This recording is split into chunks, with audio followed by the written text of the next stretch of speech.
Real pleasure to have Monty Hamilton today from Rural Sourcing.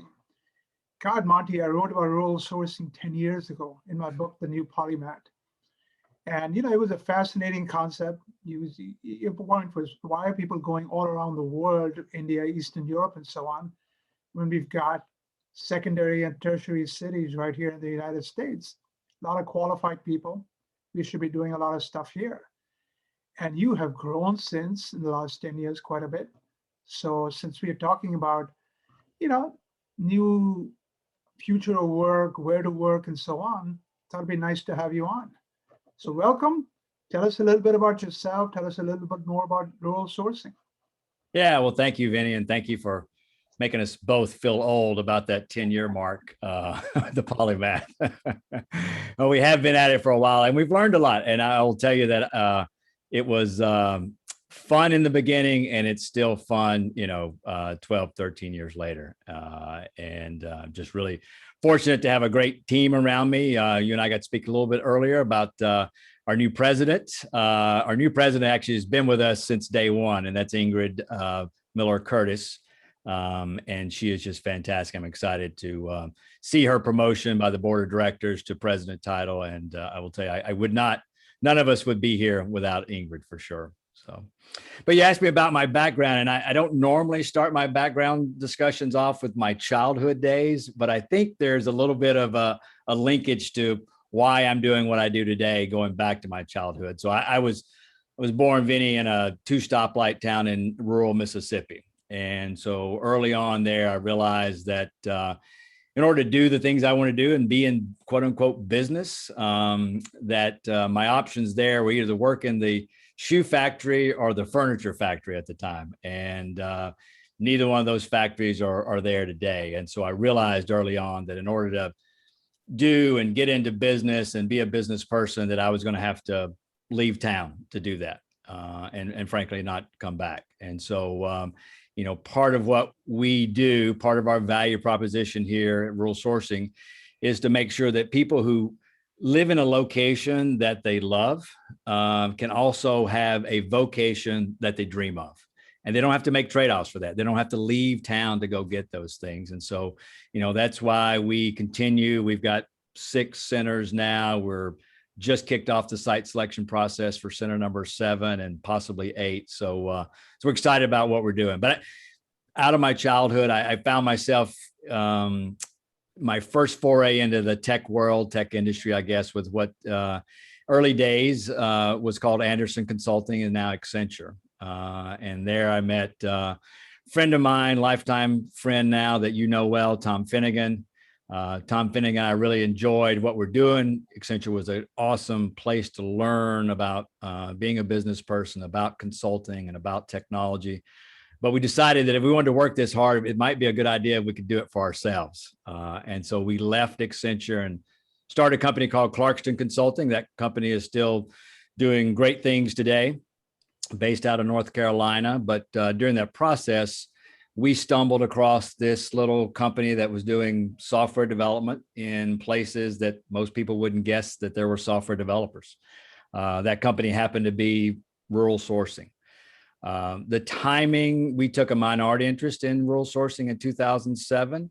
I fell in love with the model, going back to my childhood and what the mission of the company was all about. And 2008 hit, the great financial crisis, the Great Recession, and the business, frankly, was not doing very well. And so the founder owner said, I need to go be something else, not this. And if you guys can make something out of it, here's the keys and good luck. And so it was at that point in 2008 that we took it over with 10 people in a tin shack in Jonesboro, Arkansas. Ingrid, who I mentioned earlier, would fly in from Boston every week and go try to deliver what I was out on the road selling hard to our clients. So it's been a great ride since those days. You're making me feel old now, because I first wrote about Clarkston when I was at Gardner, and that was almost 25 years ago. Oh, I remember well, Vinnie, that first conversation with you. Monty, you've aged pretty well. Well, thank you. Thank you for that, as have you. So 6 states now, my God. Tell us a little bit about your network. I mean, Yeah, so we have the original center in Arkansas. We have a center here in Augusta, Georgia, just a couple hours east of me. Our headquarters is now in Atlanta, where most of our sales, marketing, recruiting, back office operations are.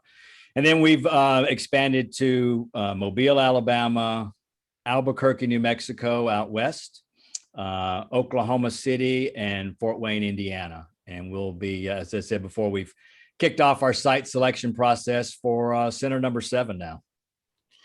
So Monty, there's a lot of interest and a lot of movement, right? I mean, the pandemic forced a lot of people to rethink where they will live. Work from home. Why do I have to go to live in a expensive state? Whatever. There are a lot of reasons individuals are moving, and corporations, surprisingly, are moving at even greater speed, right? Right. So when you look at these locations, walk us through, what's your checklist? What do you look for? Yeah, so it has evolved, as you might expect, over the past 10 years. And I think we've gotten better each time. Fortunately, we've had no bad decisions. All of these have been great decisions. And frankly, as we get down to usually a short list, we have to remind ourselves that any of these 3 to 5 cities would work for us. It's picking the one that's right for us right now. But our site selection process, to your point, has gotten, I will say, fairly sophisticated. So early days, it was a small team of us to look at Bureau of Labor Statistics data and cost of living factors and make a bunch of phone calls and talk to university presidents, et cetera. Today, we have a machine learning tool that we developed on our own that we can pump millions, literally, of these data points into and ask it to give us a center that looks most closely like Albuquerque, New Mexico, or Oklahoma City, Oklahoma. And it will spit back out, here's your top list. And so it's been a great validation tool. I mean, we consistently track the top 50 mid-sized metros in the US for various and sundry things. But key things are always, what's that talent pool?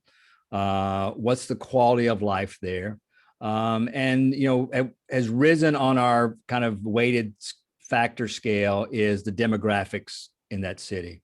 So one of the things that we've put a lot of effort into over the last 2 to 3 years now is our equity, inclusion, and diversity efforts. And we recently surveyed our colleagues here and found that I would say that we've been incidentally good, both from a gender diversity point of view, from a race diversity point of view, and even from a, which is interesting, sort of a cognitive ability point of view. So what we found was that, and this was anonymous, right? But 20%, a little over, of our staff at colleagues here identify as having some sort of a disability.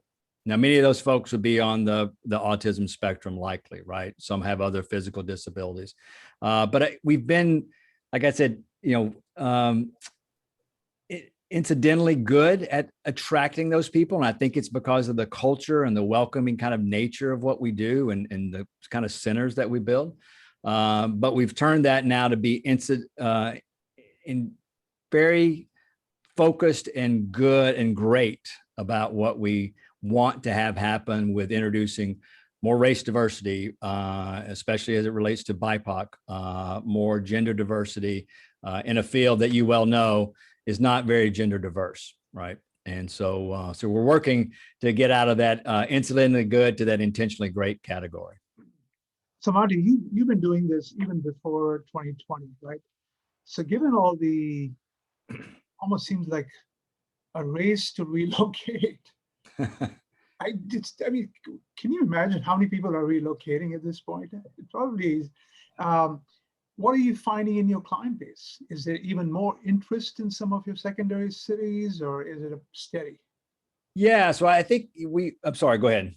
No, go ahead. I mean, so I think what we've seen, Vinnie, is certainly a more openness to looking at resources and teams of people who don't necessarily come to an office every day in Boston or Atlanta or Silicon Valley, right? And so in the past, I think, and we would even have clients of ours that would say, hey, if I'm an Atlanta client, I want this team that you have, that you're building for me to be based in Augusta because I'm going to drop in over there. And I would tell them out of the gate, look, I can tell you that 2-hour drive to Augusta looks and sounds real good right now, but you won't make it after we get started. And so the reality is they become much more open to remote development. We've always been remote from our clients. Oftentimes we did try to put those teams together in one center. So we go to market as either a Scrum as a service or a product development team. But today it's less important, obviously, that those teams be physically located together, since we're all still, for the most part, we've got about a 10% return to office phase 1 going on right now. But for the most part, still working from our homes. And we've learned how to do that really, really well. And I've been worried from day one and pleased from day one at how culturally we have held together, how we've supported each other, and how we've kind of come through some of the hardships of the pandemic to come out the other end now, knowing that we have some of these skills and capabilities that we'll continue to leverage going into the post-pandemic period. So Monty, I want an honest answer. You said Yeah. you have a machine learning tool that spits out these locations for you. I'm going to guess golf was one of the factors when you decided on Augusta, and the annual balloon festival was factor when you decided on Albuquerque. So be honest. Vinny, I don't, I'm not a very technical guy, right? So I don't know what all factors actually weigh into that machine learning tool, but I trust it immensely. So no golf, huh? Well, golf is a nice little thing to have over in Augusta, as is the beach down in Mobile, as are the, ski resorts in New Mexico. So, there's a quality of life factor that does have to be weighed into these decisions, Sure. So you mentioned Scrum as a service. When you started, it was mostly application packages, right? SAP, stuff like that.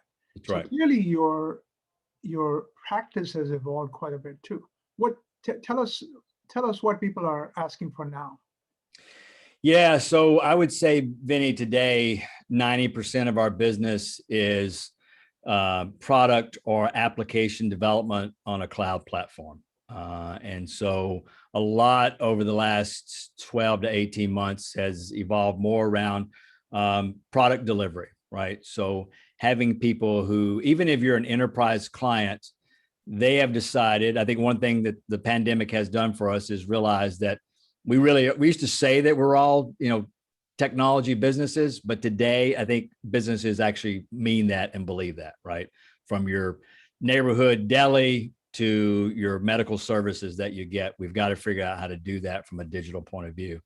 And so all of our clients from that point of view have either in the process of embracing or have embraced this kind of product mindset that they need digital engineers like we provide who can come in, understand the user experience on the outside of that, and then translate that all back into good, secure working code. So we have, I would say the majority of our work today, we still do some support for applications, but the majority of that even are custom development applications that are being modernized for a cloud structure.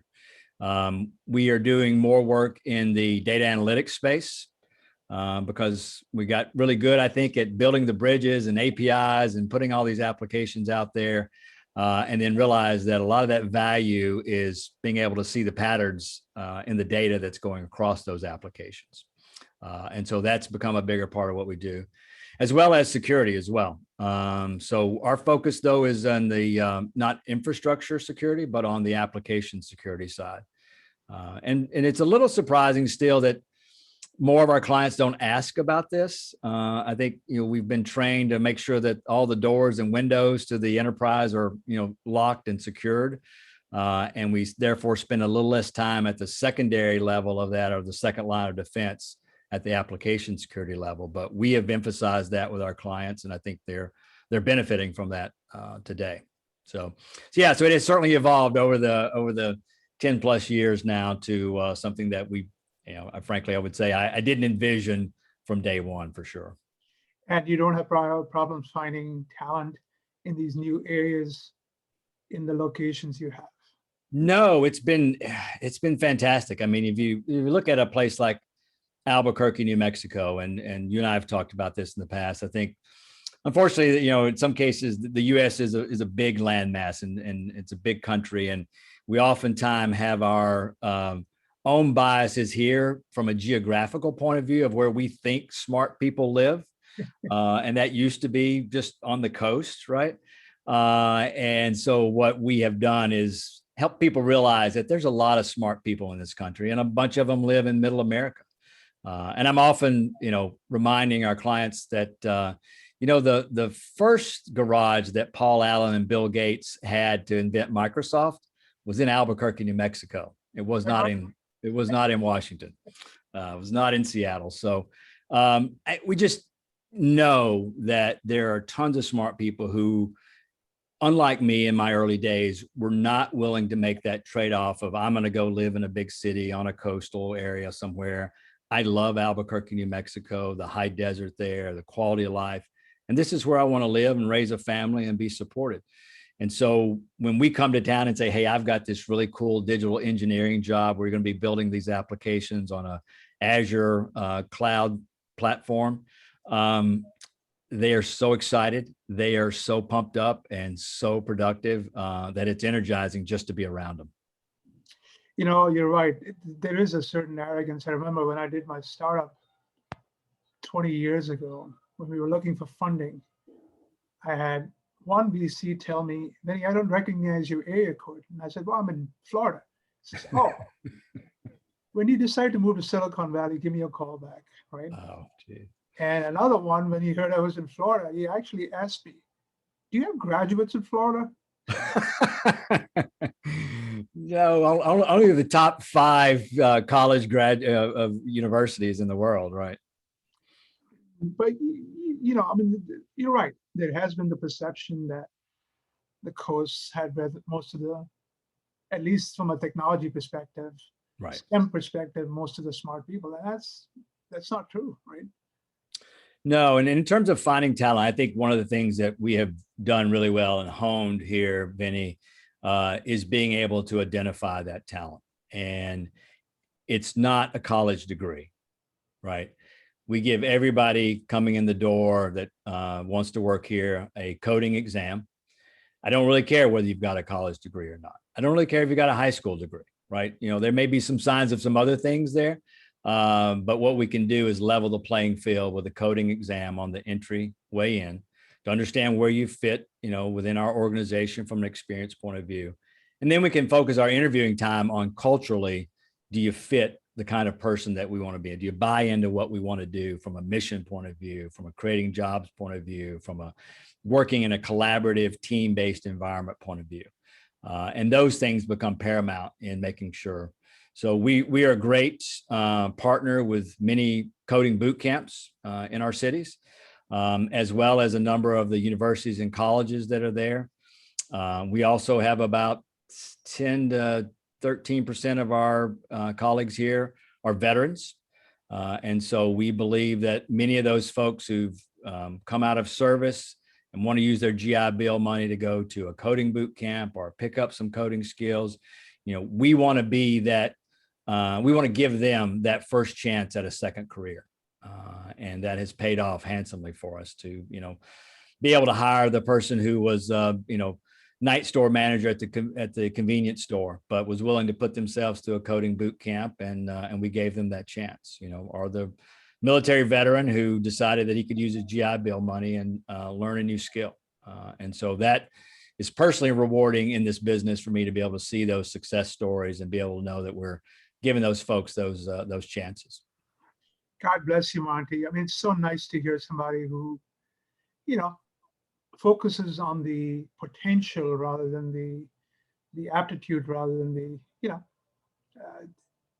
Thank you for doing what you're doing. Well, what else? How do you? So, tell me, give me a clue where the 7th one is going to be. You know, I haven't asked my magic 8 ball today, Vinny. So it changes daily depending on what I want to do. Right? No, we will go through that process, and it is a process, right? So we will look at all the data first. We'll ask these cities that we're interested in, to give us some insights into how they see their economy, how they see their future, what interest level they may have in 150 high-paying technology, career-oriented jobs.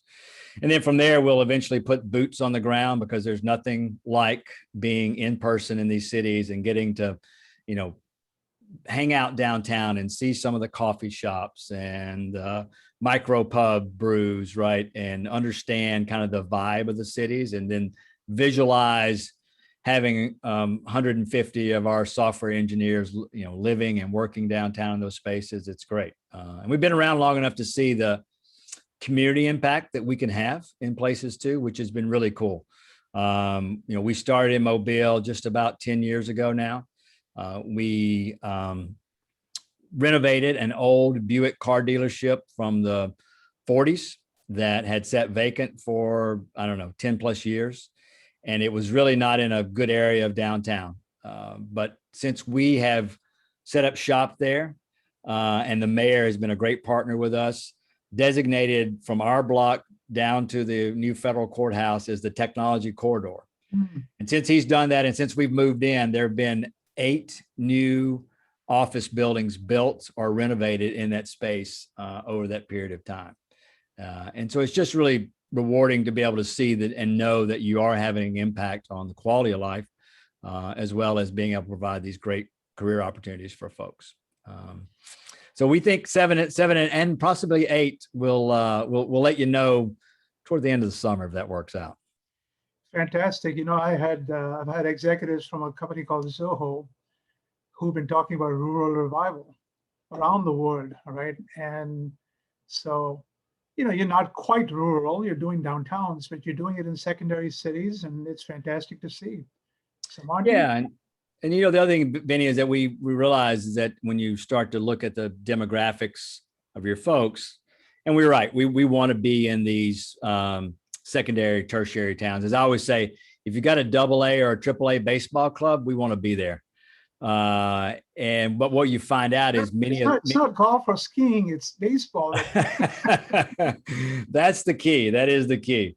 But what we found out is that many of our colleagues end up, they do live in some of the smaller communities, smaller towns, on farms, horse farms, in places that, maybe 30 miles outside the city. So they truly are in a rural area, but they get to come to work at a great place, come Monday morning. Monty, always a pleasure, and to keep doing what you're doing. I've been impressed. First day I met you, when I wrote about rural sourcing a decade ago, and you keep doing what you're doing. So thank you for your service. Vinnie, thank you. You have been an early supporter, an early cheerleader, and I thank you very much for that, an early believer. And so it was nice to be able to get your validation 10 years ago, and I'm very thankful for that. Monty, thank you. Stay safe. Right. Thanks, Vinnie. You too.